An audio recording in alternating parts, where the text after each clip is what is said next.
Our public speaking courses help participants to become credible, charismatic and fearless public speakers. It's the first time I conquered myself to stand on the stage to do public speaking, and I did a really good job. Most people know the experience of getting up to speak in front of an audience and feeling nervous or frightened. Maybe your heart starts to beat faster, you maybe start to sweat, maybe you kind of want to run away, or maybe you start to rush, or maybe you speak really, really quietly, or you just want to get it done as quickly as possible.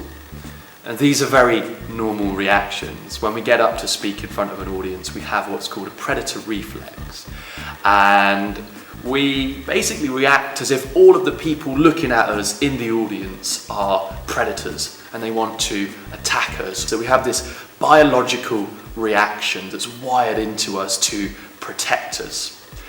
So what we look at in our standout speaker workshops is how can we overcome the physiological impact of fear when we get onto stage, but also the psychological impact of fear and how that restricts our voice and our body and our passion.